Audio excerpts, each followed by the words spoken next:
What is up, everybody? Welcome back to another great edition of Historically Haunted VODCAST. A little stutter there. Episode 14. My guest tonight is James Annitto. He's a deacon. For those who don't know, it's part of like a church, almost like a Monsignor type part of the like the fatherhood, brotherhood. He's also a paranormal investigator. He's also a demonologist, one half of Duo Demonology. So yes, definitely feel free to say hello, ask questions in chat, be respectful, please. Don't be a dickhead. You can swear and that stupid shit. Just don't be rude or you'll be out of here. Betsy Brown Williams, hello Betsy Lou, hello Heather. Thank you guys for tuning in. Hello, Chelsea Green. All right, Chelsea Green. It's funny. Chelsea Gill. Yeah, Deacon. He's running a little behind. He messaged me. He's got his kid.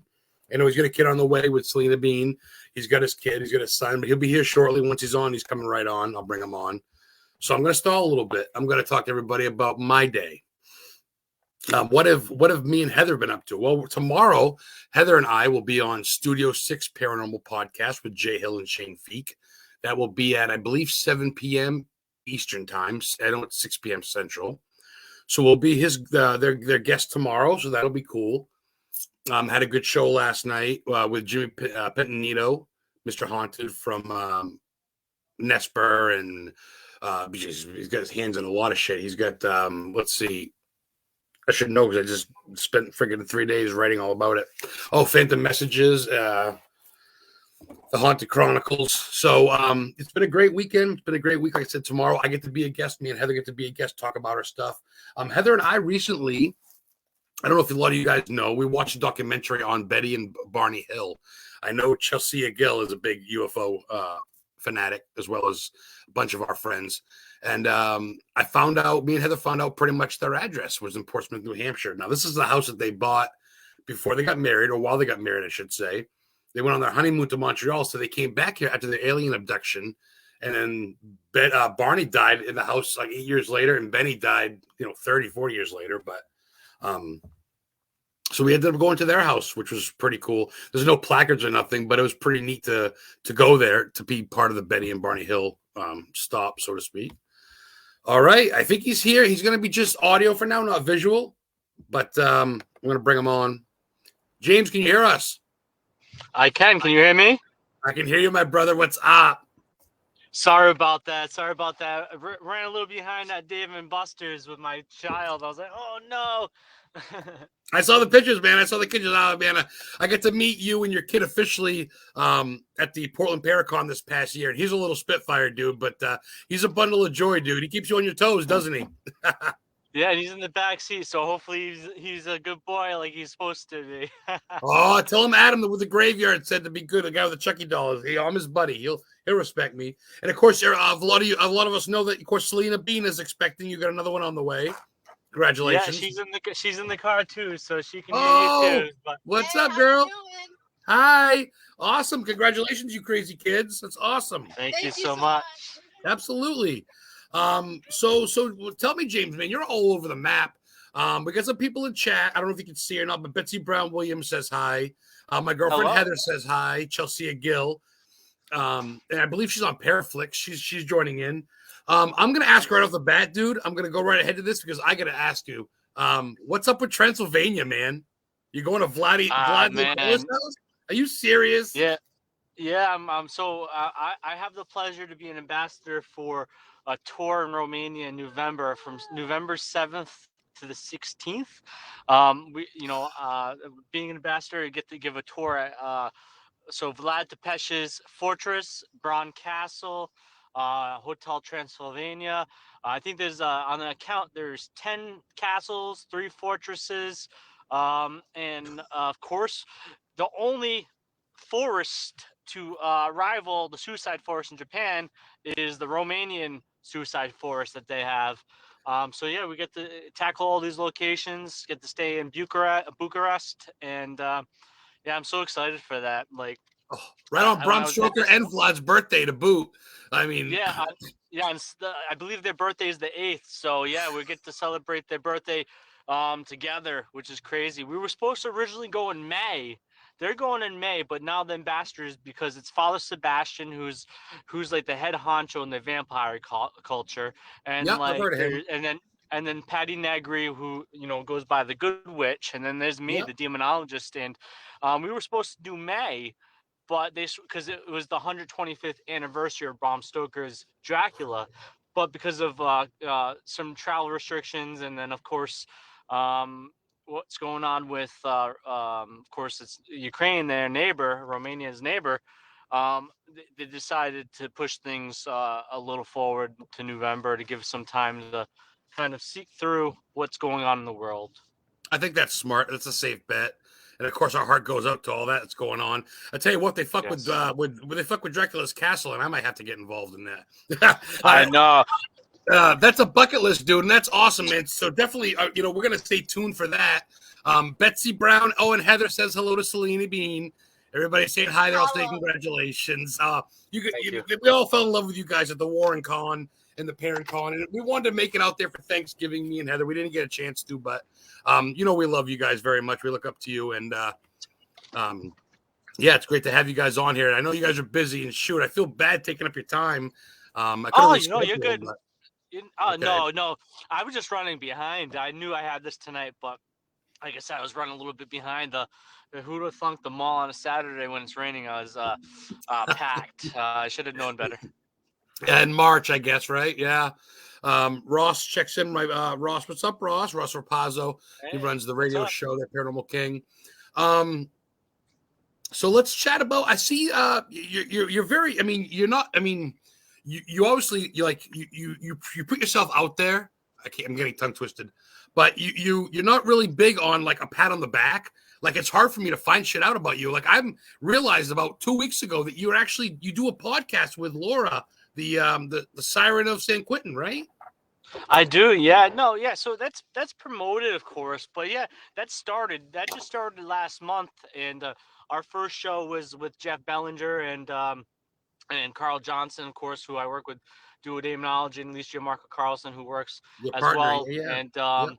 so yeah, we usually do a show, Demonology, but I came up with an idea after meeting Laura, and I love Laura to death. She's an awesome person, very intelligent. She has a lot of things coming that I know about that most people don't. That she's going to change the dynamics of criminal profiling, Oh, I was and following her for a while. Yeah, she talked with the Toolbox Killer, and she did and all she that did a shit in St. Quentin. documentary. Oh yeah, then Yeah, she came yeah. Then she's been on the Chris Jericho show, and then she came to yep. the Warren Con, and we kind of all hung out at the Warren Con, and I remember like a little bit later, you guys did something in Mass, and I'm like, I imagine they're gonna fucking team up, and sure as shit. And I said, that's a killer team because Yeah, she well, knows her shit, and you know your shit. That's amazing. yeah. It was on the tutelage of like we both loved the show, even though I didn't know she did at first. We both loved the show that was on CBS called Evil, where it Oh, takes a demonologist and a psychologist put together, and then they assess cases, they assess miracles, they assess demonic possession, and that's kind of what was the influence to that. Even though, of course, we're talking about serial killers and the supernatural, true crime and the supernatural, and like a total package.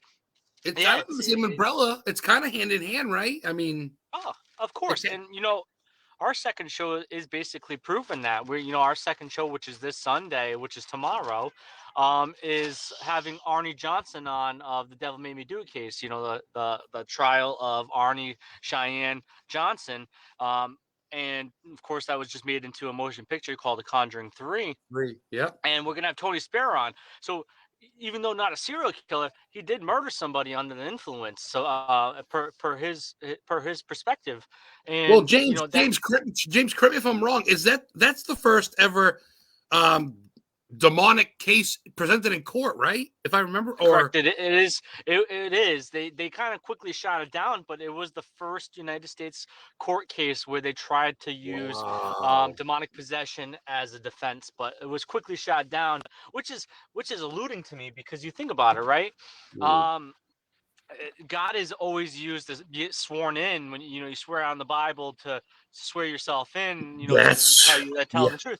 But they use God, but they don't use the premise of evil, which is interesting to me. But I think we're going to talk a little bit about that tomorrow.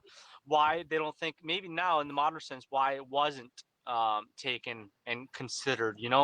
But I can't wait forward to that show. But yeah, working with Laura on True Evil is great. That's cool. Yeah, that's cool. That's some good knowledge, man. She knows her shit. John Bernier he says, good evening. Brian Bull says, good evening. Got people checking in. What's up, guys and girls? Talking to James. God bless you. Gesundheit. Thank you. Oh, that was her. I don't know who it was. It was hard to tell. It was the baby sneezing from the inside. So that's cool, man. You got your hand in a little bit of everything. Because like I said, let's talk about your paranormal team. And obviously it's stagnant where we are in the wintertime. We live in New England, but you're very much a paranormal investigator as well as a demonologist. What's some of the fun cases you've had with that? Some of your places you've been to with them? Well, with what? Demonology with Carl? No. With the paranormal, what is it? Paranormal. Oh, it was a long name. Research. Oh, paranormal. Oh yeah, PPRI. Yep. Yeah. Are you still with them? I mean, yeah, of course. So that's a more recent endeavor. That's a parapsychology group out of Canada, Nova Scotia, which also bleeds into New England because the co-founder is in Massachusetts. His name is Spencer Collins, great guy.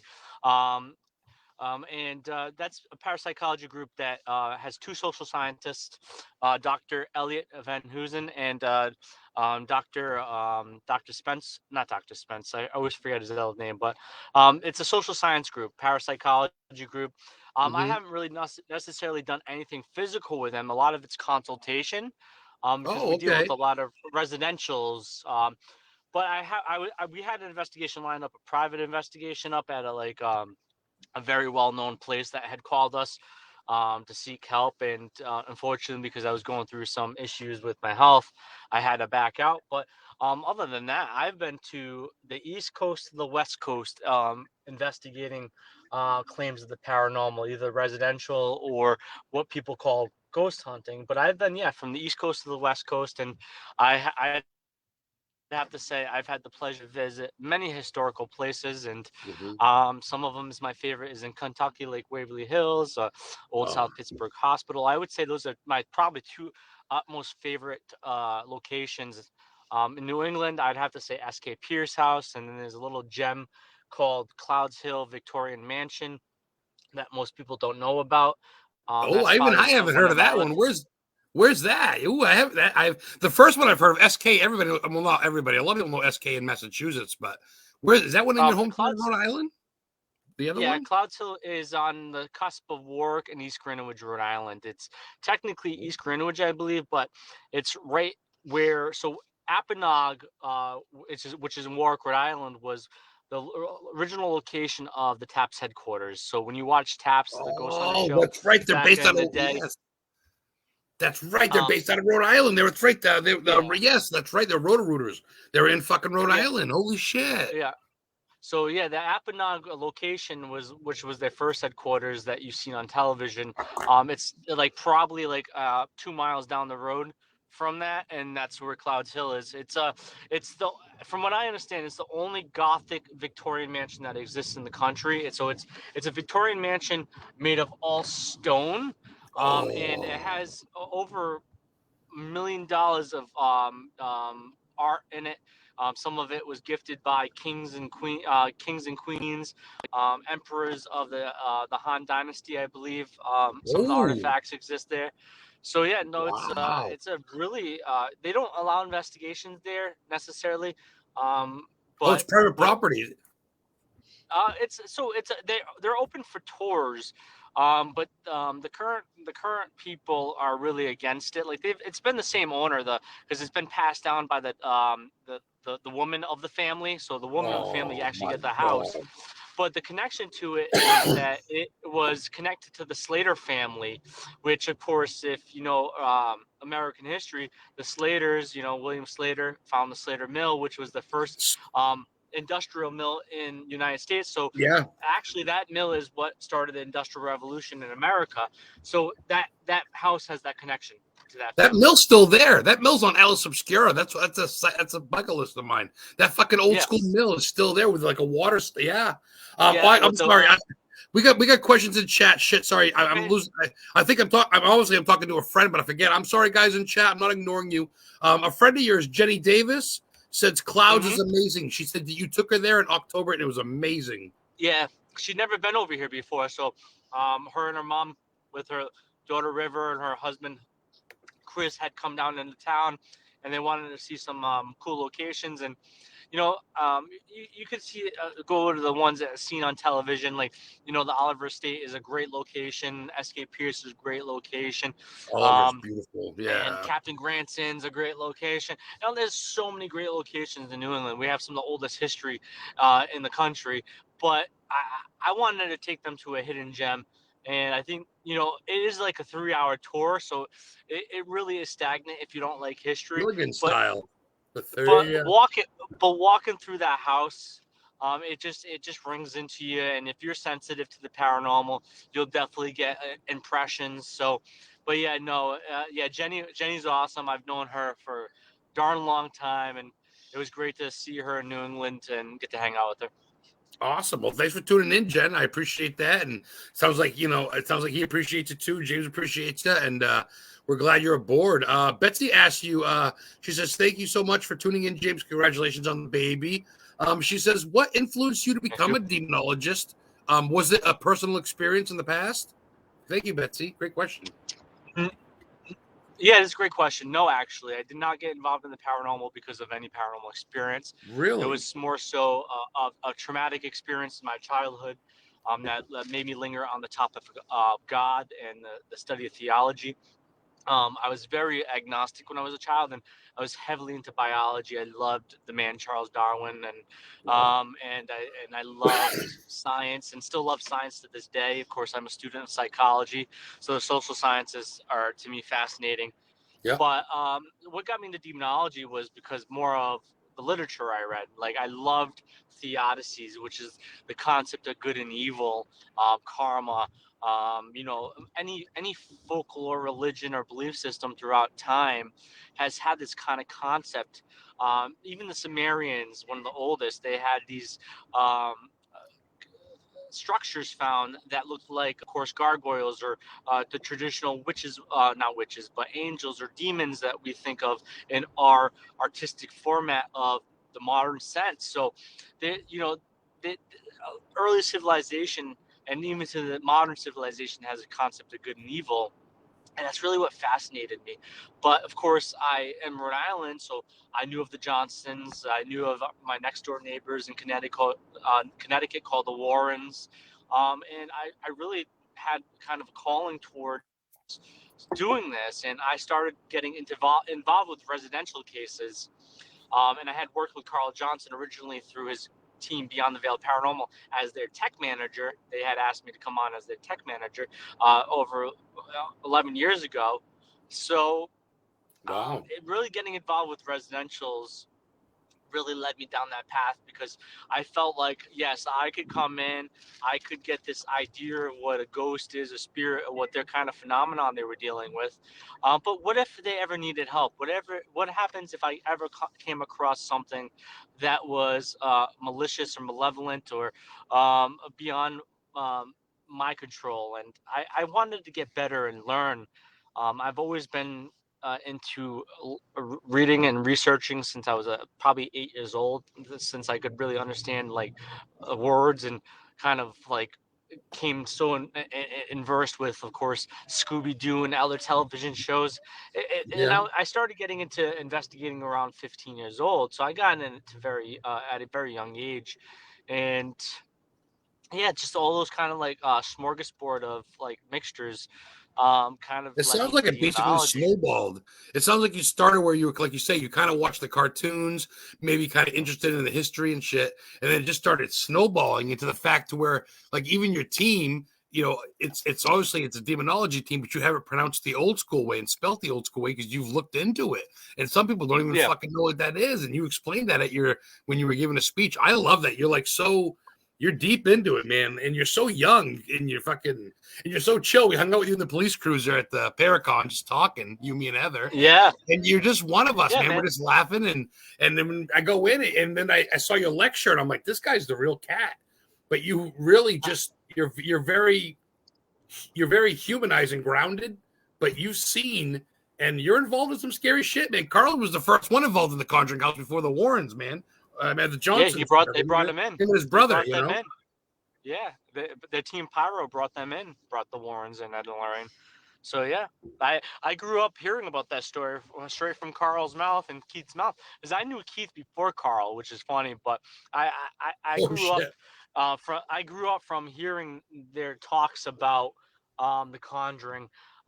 They called it House on Round Top Farm, which is it's exactly what it is. It's what it is, right? But, the Conjuring is a movie, but yeah, right. But so I grew up, and then of course I read House of Darkness, House of Light by Andrew Perrin, and then it came out with The Conjuring, and I was like, oh, this is what it's all about. This is crazy. Like, I felt so happy for Carl and Keith at first, and then of course they were omitted from the movies in totality. So like it was like, oh well, at least they can maybe tell their story, and they have some pictures of their involvement before the war, and so like but they can tell people they were there before, and which they do. And we even did a Ghost Are Near and Duo Demonology co-produced show called Conjuring the Truth, and which can be found on YouTube on the Duo Demonology channel. But we talked about how they got involved, how they were an investigative team, and then when they brought the Warrens in, it became an intercession. So yeah, it's very fascinating to grow up. Yeah. Well, yeah, I mean, there's so much shit involved, especially like you said around New England. You can't swing a stick without hitting a monster, a UFO, or fucking ghost story. And I mean, you might as well be involved in that. It's something to know. Brian Bohill, he's an avid listener of both shows. What's going on, dude? He asked you. He says, "Hey James, what's up? Do you believe that tulpas, TULPAS, can be created in the paranormal?" I'm not quite sure what that is. Maybe you do. I don't know what that means. You've heard of that? Again? Tulpas, TULPAS. You ever heard of that tulpas, word? Yeah, tulpas, thought forms. I never. Poltergeist is in the same attitude. The ability to conceive something by either conjuring a thought or a ritual to create a protection. No, I've definitely heard of it. I've come across it more in Native American lands, so to say. Oh, wow. I think, Brian. to be honest with you, I love the parapsychology realm, and I think that that's what we tend to deal with more than anything than maybe a ghost or spirit. Because you think about it, right? If somebody passed, we have this emotion, we have this ability to become enticed with it, and that might be able to create a projection of that person and that tether. And even though it might not necessarily be them, it could be a projection of what we want of them, and that's what we create. A good example of this was the Philip experiment. And they conjured this Philip up after basically giving him a name, creating the story, and then they started getting communication from this force. And the caveat was that they made it all up, but they were still getting communication.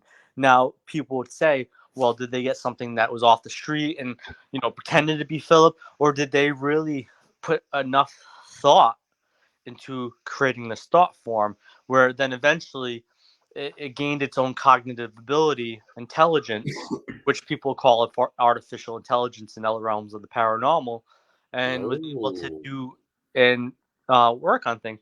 But what the funny thing is, when they said Phil doesn't exist, the thing stopped happening, and then eventually came back again once they tried to start talking to Philip. Wow, so it's almost like it's like, if you don't believe in me, I'm gonna die and go, oh my god, look at this fucking cute guy. There he is. Gotta make sure he's all set. What's up, dude? I felt weird talking to a black screen, but we're rocking. What's up, homie? Hey, what's up, man? Sorry about that.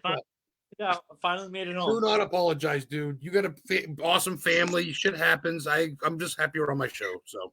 Hey, no, I appreciate you having me. I'm glad I was still able to make it on first and still talking audio. I'm sorry. Everybody. Oh, James Annitto. So you can see the questions now that are coming in.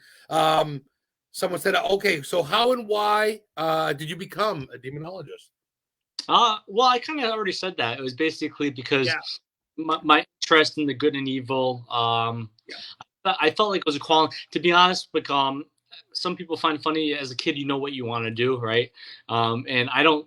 My career that pays my bills, put a roof over my head, has nothing to do absolutely. Beside, of course, the paranormal. I kind of do. It is a secondary job. It is a vocation. I do speak around the country and do a lot of events. So, but it doesn't pay the bills. It doesn't make me money. I do out of the kindness of my heart, and I love doing it, of course. But when I was a child, I either wanted to be a police officer or a priest.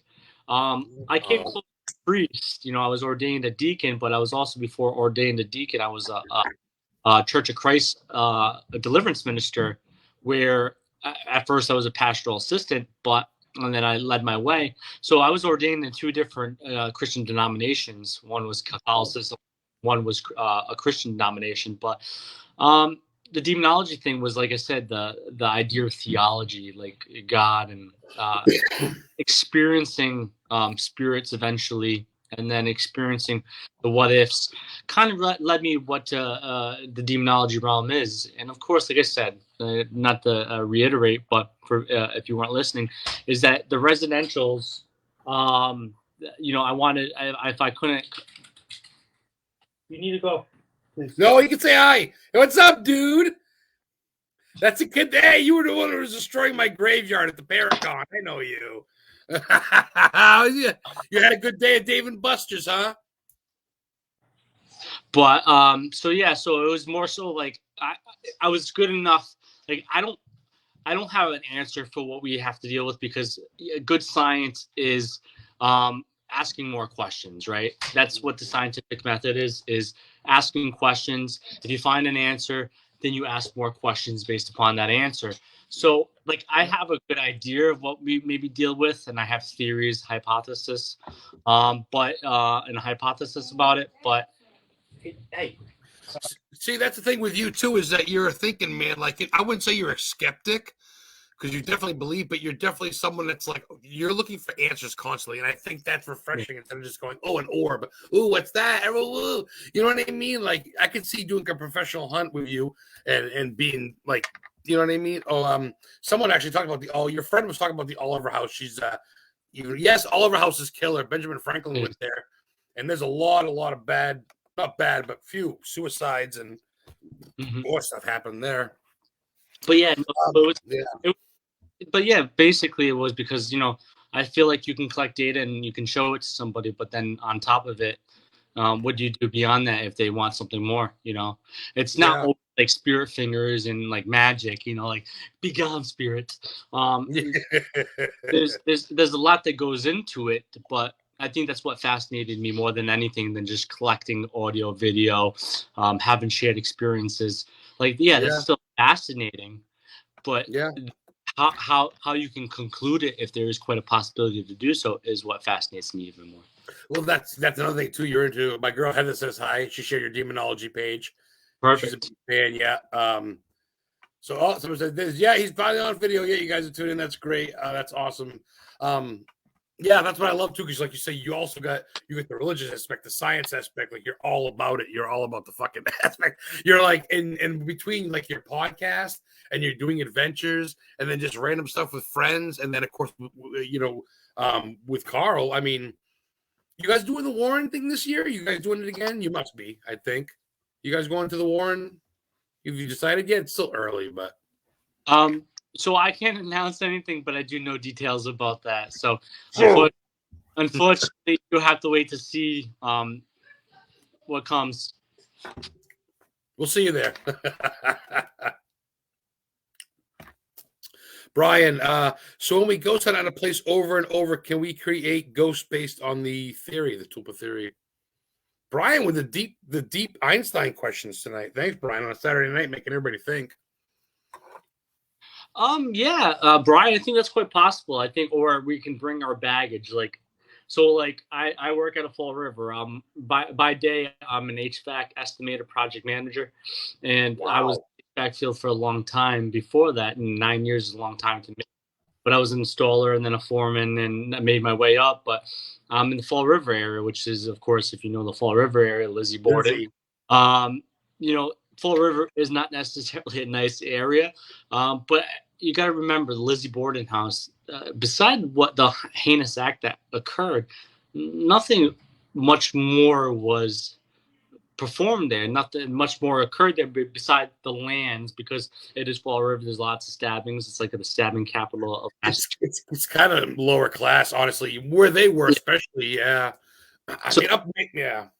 So, but to me, the Lizzie Borden's I've never felt like what other people feel like. I feel like that's what people want to bring in, or what people in that maybe shared experience, like I like to call it a shared hallucination, have, and then they kind of create this enigma, this activity.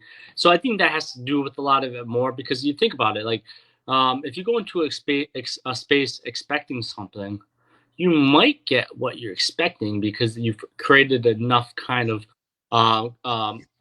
thought into it. It's a tulpa theory. So yeah, I think it's quite a possibility. I've actually did an experiment on a buddy of mine, now no longer a buddy, but not because of this, but he wanted to speak to his grandfather in his home that he died at, where it was built by the grandfather. And the lands weren't like tarnished. There was no Indian blood. There was none of the feng shui that you hear about people talk about. But you know, we were doing some experiments. He was very imaginative and gullible because he really wanted to talk to his grandfather, and I am a jerk for doing so. But this is the idea of experimentation. I actually was like, "Did you hear that? Oh my God, what was that knock upstairs?" Like I knew it was the house settling and stuff, but like eventually, after numerous times going there, we actually started catching things that beyond my creation were occurring. Like we actually caught voices on a digital recorder that was class A, like pretty significant. Like it definitely wasn't somebody outside, because it was two like older women talking. Creepy.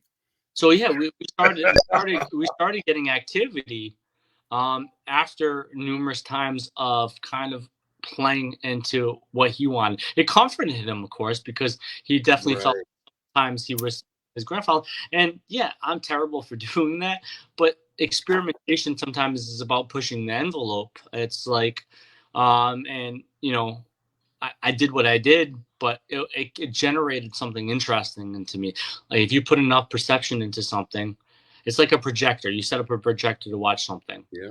Humans are the same way. We can project that. We want to see sometimes what we envision. Yeah.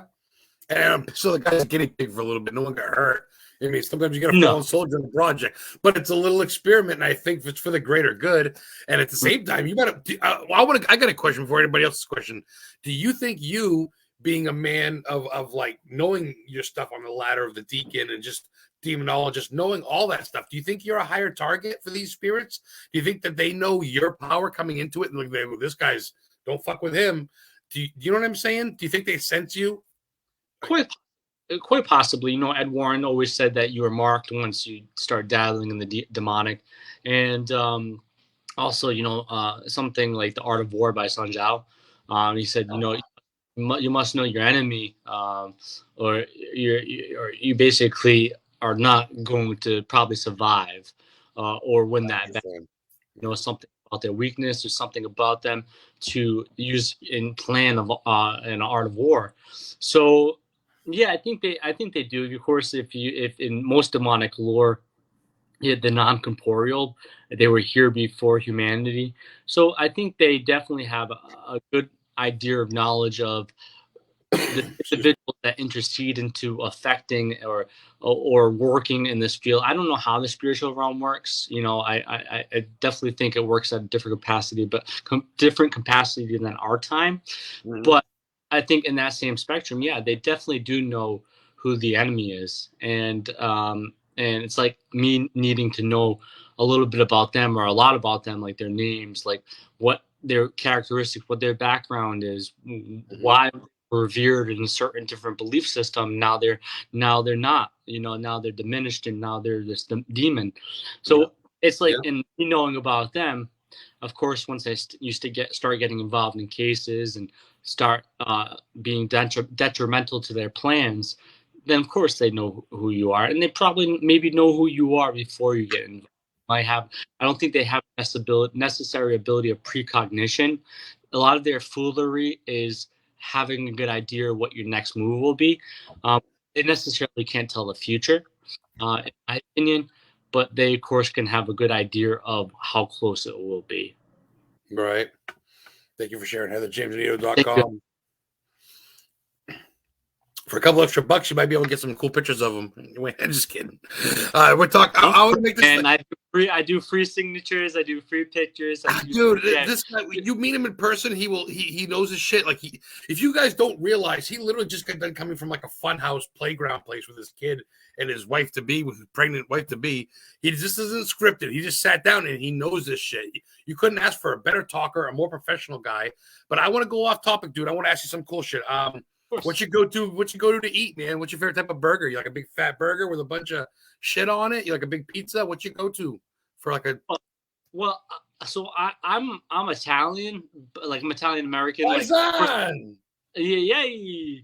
Silly, yeah. I love my pizza, even though pizza is definitely more of an American tradition. But I love my pizza, my spaghetti. But to be honest with you, man, I'm very enamored with Asian culture. I have over 13 Japanese pieces on my body tattooed.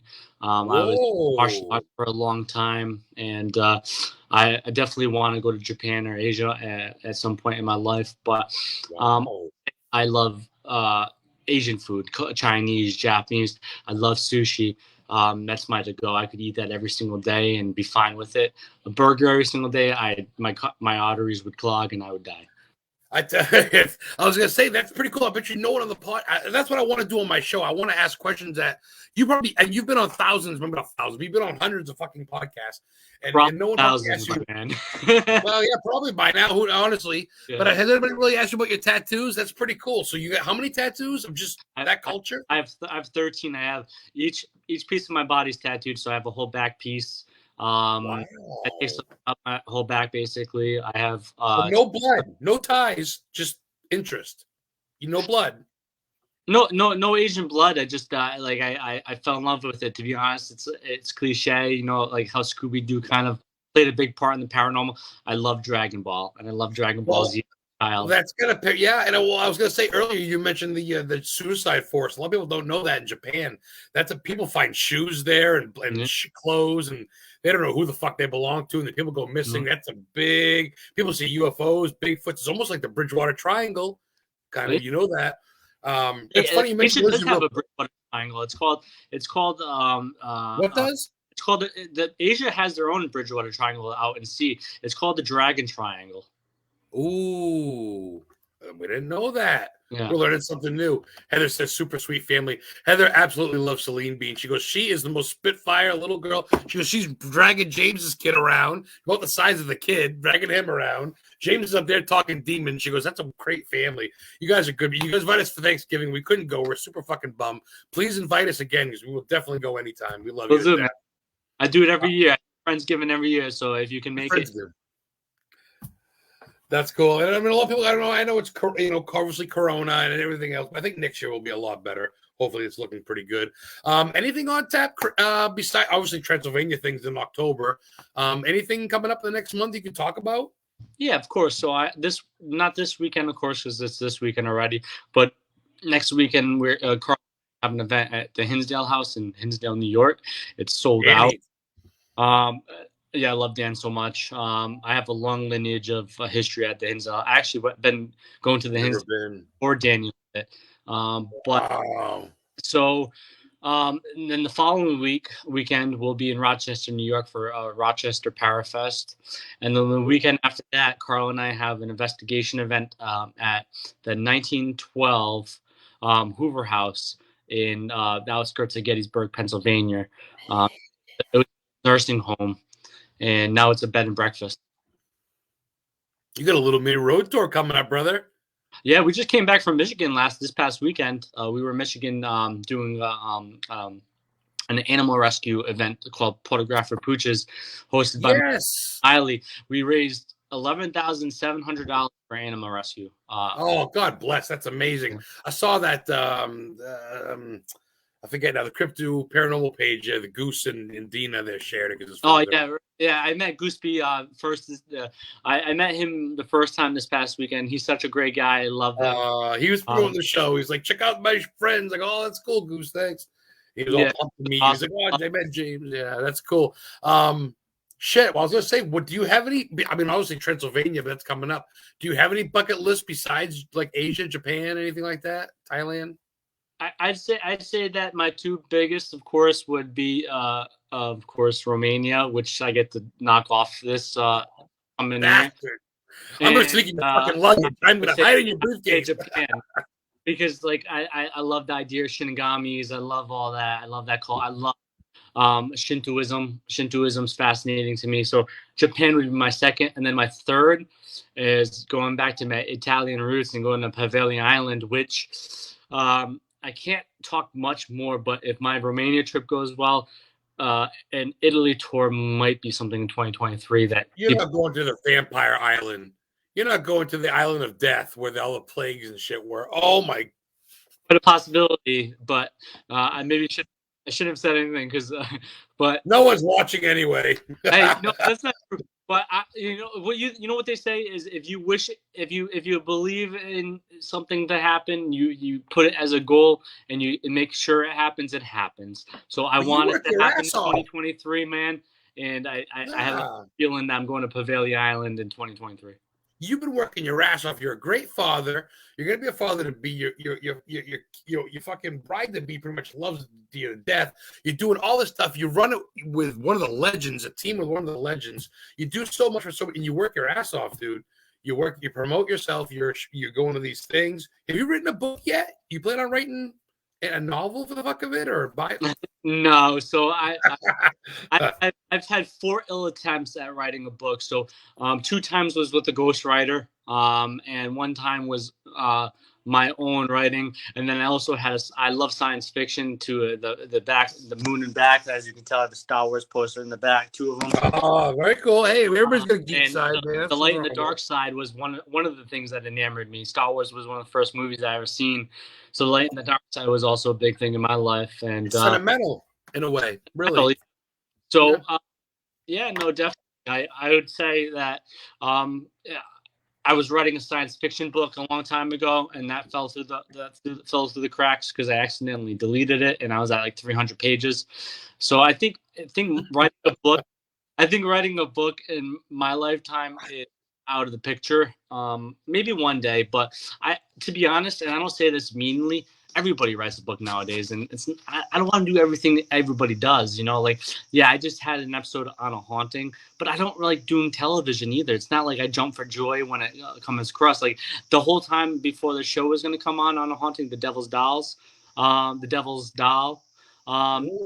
was like, are they going to make you look bad? Like, I'm not in it about exploiting. I'm not in it about exploiting. Like, it's not. I don't jump for the fame. Like, I don't need to be on a recurring series. Like, okay, if it happens, that's cool. But I don't make it happen. I don't want it to happen. But so, like, I don't want to do everything that everybody else does. I want to do something different. Like, do a demonology. I want to do true evil. I want to do things that are innovative. Things You're very original. Well, I want to change the landscape, because like the paranormal is so stagnant, and I want to do something that maybe one day, and this has always been my goal. I guess maybe it's egotistical, but I'd rather be in the history books than be on television for 5 seconds, and then maybe 100 years somebody forgets me. I want people to remember me 100 years ago and saying this guy changed something and did something right. And right, not because you were on a show of fucking Paranormal 911 or fucking Reno 911 or Paranormal in the Desert for 3 seconds going, I saw something scary off the script, or because you were the real deal. And when you talk, people listen. When you're up there and you're talking at the Paracon, and at first you're kind of joking, your kid's laughing, but then you get into it and you start talking about the depths of it and you're into it, and you're an eye catcher, dude. People know that you're the shit. People respect you, and that goes. You can't buy that, and that's not because of TV, man. You know that. That's not because of TV. You're not going to Romania because of TV. It's, it's because you have a head in the field and you know what's up and you hold a big place. Well, it took time, man. Like being in an early age. I'm 31 now, but being in it since 15, I've had a tough road, and I don't say, oh, I wish I never did. I am glad I had a tough road. I had a tough road in life in general. It makes you stronger, doesn't it? Yeah, it does. So, yeah. It does.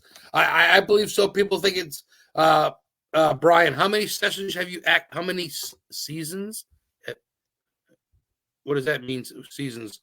I think demons have you actually encountered.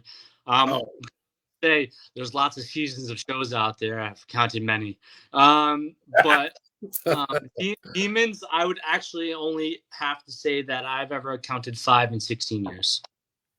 The real deal, though. They're there. And that's one thing even Ed Warren said. He goes, not everything's a demon, because an asshole in human life could be an asshole ghost. A ghost that pushes a coffee cup at you isn't necessarily a poltergeist. It's just a dickhead. Yeah. But if you get the ones that are really hardcore, and those are the ones that keep you in check. And I'm sure you've seen it all, man. You've been around, dude. You know what's up. I want to switch gears, too, off that real quick and go, what's your favorite music? What's your favorite band? Slipknot? No, I'm actually not a big fan of Slipknot, to be honest with you. That's fine. I don't care. I love it. Let's hear it. I love every kind of music besides country music. Oh, okay. That's fair.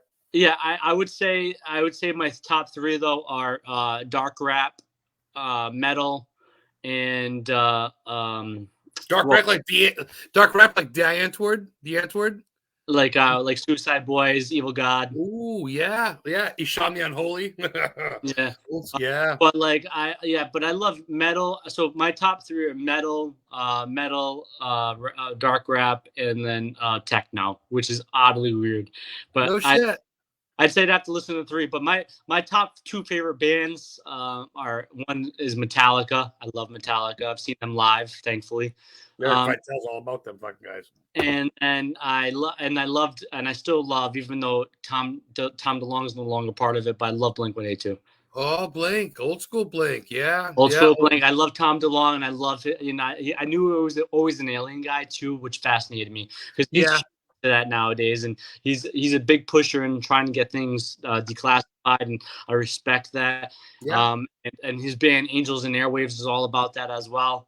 But I haven't heard of them. Angels and Airwaves. I'll have to check them out. I didn't know that. But yeah, so I would say like those are my 3 top favorites. But like Travis Barker's all over the place. He drums for Yellow Wolf. That's Heather's guy, Yellow Wolf. He drums for Eminem. He drums for fucking all these people. Metallica rocks. Great. I loved his first few albums, like Daddy's Lambo and all that stuff was great. Oh, there you go, Heather. Daddy's Lambo. Heather loves Yellow Wolf. That's all she fucking plays in the truck. I said, you're going to give the ghost a headache, for God's sake. Put something else in, but it's all it is yellow, which is fine. Heather's got a great question. I'll let you ask this, James. I can hear her laughing downstairs. Yeah, we met online. I think that's the natural thing nowadays for people. You don't go to a bar on Facebook, meet somebody now, because you can go up to a woman and say, "Oh, you're very beautiful." You're a creeper. Leave me alone. We met online, and I think I pursued her. She was shy. She still is a loudmouth. She is, and as many people. I say that a lot. I love death. But she's a very shy individual, and I pursued her because the shyness kind of attracted me. I tell you, dude, I know you don't see this, and I'm not going to go on this. I don't want to make you both blush, but I'm going to tell you this because I love you. When you're up there talking at the Portland Paracon, Chris Sanders that he put on, and you were up there talking, or maybe been in the Warren Con, I forget which one, whatever the fucking one it was, and she was there with your kid and stuff. She's looking up at you. Her eyes when she's watching you talk, she's proud of you, dude. You know what I'm saying? Like she's looking, she's like, holy shit, that's fucking. You imagine if your man was a demonologist? Holy shit, that's pretty wild. Like I was always tell her, like I was like, it's a different world. Like what you're used to. Like I'm not saying that. It's like you used to, like, as much as I hate to say it sometimes, but I'm a public figure, and going from one spectrum of like dating people that don't have their crap together to like dating me. Like I have all my crap's not together. I'm not perfect, but like you know, It's a whole from nother one realm, spectrum dude. to the other. It's like You're I up a whole think like level. sometimes it blows your mind, you know. Oh man, and now you guys have spawned a little angel, literally a little protector, a future protector. Any word on the baby, the gender or anything? Is that hush hush? It's a boy. Born July 4th. As long Oh, as days. So it's gonna be the birth of Dawson Jacobs Annitto in America the same day, which would be very awesome. I want to be his godfather. That's awesome. I'm so happy. Everybody's so happy for you. We got about 10, 15 minutes. We can go over a little bit. I know Of course, you we can go over. I sucked and was a little late on the video, so we can go out. I know, but it's Saturday night. But I want to at least get anything. Let's plug shit. Is there anything you want to plug? YouTube, Facebook? Drop some shit before we start talking again. Yeah, so like I said, I want to plug True Evil. Tomorrow we have a show with Arnie Johnson and Tony Spera. So please go watch that at 8:30 tomorrow. It's on YouTube. For those tuning in late, who's Arn Johnson? For those of you tuning in late, I know Arn Johnson, but you want to explain Arn real quick? Yeah, he's big. Arnie Johnson is the integral part of the story of The Devil Made Me Do It, aka Conjuring 3, or The Devil in Connecticut, the book by Gerald Brittle. It was also the first case where demonic possession was used as a defense, but then thrown out very fast, was the trial of Arnie Cheyenne Johnson, and very prolific. Like I said, it was the third Conjuring movie, so I had a lot. Of course, it's the O.J. Simpson of its time. I think it was 80s, right? 87 or something. Yeah, 7 years or 8. Like that. Yeah, I think it might have been 85, 84. On that. It was big. There's nothing else going on that year. Yeah, no, it was definitely huge. It definitely made the airwaves for sure. But no, so yeah, we have Arnie on, and we have Tony Spera on, who is the current director of Nesper, which was Ed and Lorraine's Warren group. He is also the son-in-law of Ed and Lorraine Warren because he's married to their daughter Judy, and he's former law enforcement, former police officer. So we're gonna have him on because even though he wasn't technically a part of the case, he is great friends with Arnie now, and Arnie's a great guy. I love him to death, but he also hadn't heard many stories and was able to maybe, even though we can't have Ed and Lorraine on now because of course they're deceased, and we can have Tony on and we can hear what their Warren's perspectives were. Yeah, and a policeman's side of view. He's being a former policeman, so maybe hear his side of view. That helps. Although you got a demonologist, you got someone who works with serial killers, and you got someone who's kind of a serial killer, so to speak, who he did murder someone. He only served 4 years, I think, or 5. I remember. Yeah, still he served. Crazy, I definitely want to pick. I never picked his mind about it because it's intrusive. But on a show tomorrow, I definitely want to ask him. Like, what went through his mind? Was his affliction relieved while? Oh, that's gonna be killer. Where can people find that? Spotify, Facebook, YouTube? So it will be live on Facebook and YouTube on True Evil, TrueEvil, True Evil, and then of course the next day it will be on Spotify, Apple Music, Amazon, all the podcast locations. So you can watch it or listen to it everywhere, basically. That'd be a good one. Oh boy, that'll be a good one. Oh, we have a lineup. We have after that show we have 2 more shows lined up, and I can't announce them yet. We'll announce one after tomorrow's show. I think it's fascinating. It's an author who wrote about serial killers, and then the next one will be also a story, but somebody that was related to maybe one of the most devious serial killers of American time. So I'm not going to say Jeff Mudgett.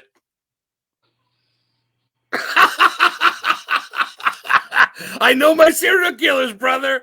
I met H.H. Well, not met H.H. I've been to his house and his grave, but I'm not going to say it. No comment. But we have a few people lined up, and our point too with True Evil is to speak to. I love you, James. We might even talk to Carl of the Fall River Satanic Cult Killings. It'll be interesting to do so. Also do a Demonology, which can be on Facebook and YouTube. We haven't come up the show in a little bit because we've been so busy, but I think we have a show announcement very within the next week or two that we're working on a concept of a topic of idea. It's hard, when we try to tackle topics on duodemonology, we want them to be fascinating and interesting. Right. Topic, and we've hit a lot of topics. I think we've had close to 34 shows since 2019. So we don't always bring guests on because it's great. We've had some guests on, but we try to, like I said, to centerfold on a topic, and not be expansive every single time we talk. We try to focus on one specific. We talked about vampires, werewolves, spirit photography, witches. We talked about mediumship. Central UFOs and aliens, celestial type shit. We've done aliens. We actually did. Our first show was alien abduction versus demonic possession. How you and the cliche how to get rid of demons. We have, which you can find on YouTube, Duodemonology, or you can go to demonology.org. The easiest way to find it. It's a traditional way of spelling it, and I still like Carl and I always. I'm a tech guy by heart. One of my first degrees was in computer science, and so when I was able to get demonology.org as the URL, I was ecstatic because that's the focus point. That's what people drive to, and that's what people out the right information. There are not many people that are so fucking knowledgeable and pure-hearted and decent. And I mean that because I have no reason to kiss James' ass. I don't get paid anything to do this fucking show. But I know this dude personally, and I've met him, and I spent time in the truck with Heather, and we touched on things. And we broke bread, so to speak. And James is one of the good ones. He's got Adam the Historian's approval. Everybody watching, most of you guys know him anyway. For those of you that are tuning in, follow this dude. He's onto some good shit. He's a family guy, but he's also, he's a business guy, and he's gonna do his thing. And man, I appreciate your time so much. We got about at least 5 minutes, so that's cool. Plenty of time.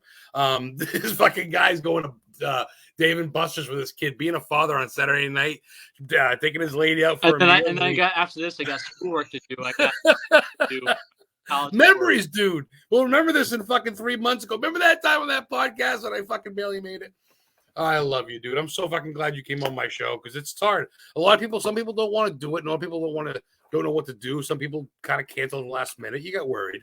I always appreciate when people ask me, because it gives me the platform, but it also gives me the ability to, and a lot of the people I build rapport with, like you said, Heather and you, were such a hoot in both Paracons. We got to spend each other.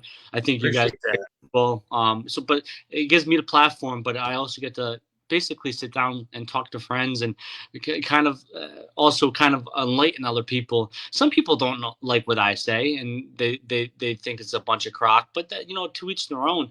But if you listen to me, hopefully you learn something. I try to deliver empirical information and then go on, because that's one thing the paranormal is. It's not fact. It's not empirical. It's a bunch of theories, and there's many opinions out there, and you have to do your best to understand where certain thing comes from, like J.P. Ryan with the parapsychology, like the Ghost Club with Charles Dickens and Arthur Conan Doyle and Charles Babbage, The Fall of Computers, and so on and so on. You have to dig deep. You have to understand where your forefathers are, where people's concepts of nowadays, why people use certain devices to communicate with spirit.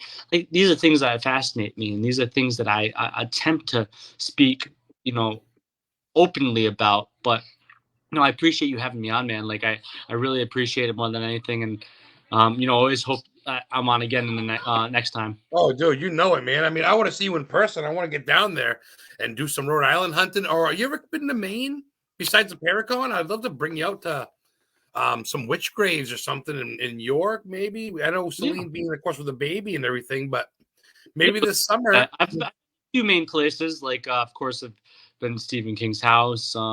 What's it called? I've been to the mill that Parafest is held at. Vassalboro out there. Yep. Yeah, I used to work for a company out of Scarborough. Yeah, that's right up the road. Yeah, shit. So I know quite a bit of Maine. I also loved. I think Aleister Crowley's a nut, but I love the cliffs that he supposedly did ritual at up there. New Hampshire too. He had a house Yeah. summer retreat with Yeah. a witch, I guess. Yeah, he's one of the. See, that's the thing about you is you're well rounded. Like you have your beliefs, your stuff, but you know even about your enemies. That's smart. Do you use sage or anything, dude? I want to ask that. Do you use rocks or sage? You believe in crystals? Do you do that shit? It's not my thing. I know crystals have some property. I think a lot of people go crazy with it, but no, I don't sage. It's not my thing. That's a Native American thing. And I use frankincense, myrrh, and that's my kind of neutralizing agent. But no, that's my route. People that sage, that's great. But no, it's not. I don't actually like the smell of sage. I think it's putrid to me. I actually got holy water myself. I got holy water and the Palo Santo sticks. Palo Santos is good. I love Palo Santos. Yeah, I like those. Yeah. Wait, what's your favorite sports team? Is it Green Bay Packers? Green Bay Packers is my favorite. Son of a bitch. It's my favorite football team because like there's a story. My aunt. What are you wearing? Oh, Chicago. Ugh. I'm a Bears fan. I got to shit. The Bears. The Bears. I'm getting drunk. You can tell I've had a beer. Yeah, I'm a diehard Bears fan. I go, is he a fucking Packers fan? What is it called? Oh, you're gonna have rivalry, boy. Reggie White, man. Brett Favre, Reggie White, Edgar Bennett. Oh, I used to fucking curse your guys' names on Sunday afternoons. You should curse us still because we're smashing you guys every day of the week. Aaron Rodgers, people hate him now. I love the Green Bay Packers because my aunt, who actually competed in Miss Universe before it was like Miss Universe, like a Miss America version of it. Jesus, really? Yeah. She lived in Minnesota, and she used to send me Viking shit all the time, and I was like, I hate the color purple. Reminds me like I wear it. Reminds me like I'm Barney the dinosaur. So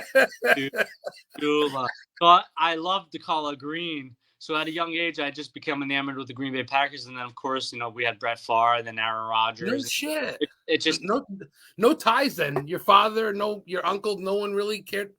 You picked Green Bay out of the blue. And you know what the crazy thing is? I become so enamored with it. I'm a partial owner of the Green Bay Packers. I bought their stock when it was available. I've been to Lambeau Field, and every time the Green Bay Packers have come to Gillette Stadium, I've watched them. The frozen tundra.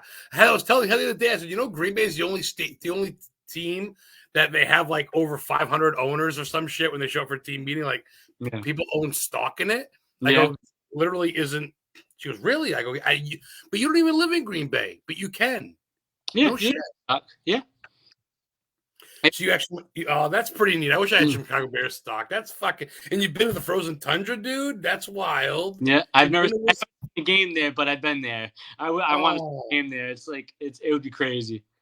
Oh, that would be wild. A snow game against the Bears. You got to admit, you got to love the opponents. I hate Green Bay, but I love them. It's like Mike Myers and fucking Freddy Krueger. You just can't have one without the other, man. That's wow, no shit. It's very true. Hey, the Bears were good at one point. They have a chance to be again. Yeah, what, 86? Whoopie fucking do 1 year. Wow, Walter Payton, 1 year. We can't have one more fucking Super Bowl. I lost my stuff, man, when Hester ran it back against the I don't get into it. This isn't a football. We have the MVP of the last 2 seasons, and we've only won one Super Bowl, so I feel your pain.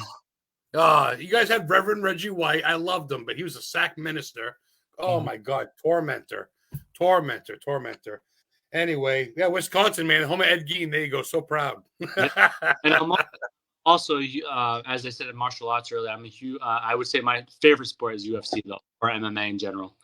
So wow. So do you actually do that? Do you have a black belt, or do you taekwondo like Ronda Rousey type stuff? So I trained in combat jiu-jitsu and Shotokan karate. Wow. Yeah. Dude, that honestly. And I love it because I used to watch. I like Ancient Warrior, Ninja Warrior, but I used to watch Deadliest Warrior when they put the Sumerians against whatever, and it would show the tools and stuff. And a lot of these old, the Asian, like the old samurais, dude. Yeah, Fucking deadly, deadly, deadly, deadly. One swipe, your head clean off your shoulders. very true. That's cool that you dig that stuff. You're very much into the bonsai. You're very zen. I like, man, this was great. All right, this hour went by fast. We gotta let you go. I'm sure you want to chill with your family. James Annitto, thank you so much for talking, my brother. Thank you, man. I'll have you on either my radio show or the visual one again. Anytime you want to talk serial killers, I know my shit. I'll come on. I know all about. I've been to the Boston Stranglers grave. Oh, nice. I've been to the Allenstown 4 victims' graves where they're found in barrels in New Hampshire. Oh, In wow. Allenstown, New Hampshire. One of them was the dude's Rasputin, the chameleon killer. It was him that did it, and by the time they found out, he already died in prison, so he couldn't go to jail for the murder of his daughter and 3 other people in barrels in Jeez. Bear State Park, New Hampshire, dude. Serial killers, dude.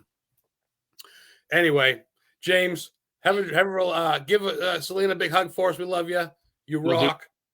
Everybody, check them out on Facebook. Thank you for joining us. Historically Haunted VODCAST, James Annitto, the fucking man, demonologist, brother, and Packers fan. But that don't matter. He's the man. God bless. We're out of here, guys. Have a good night. Thank you, guys.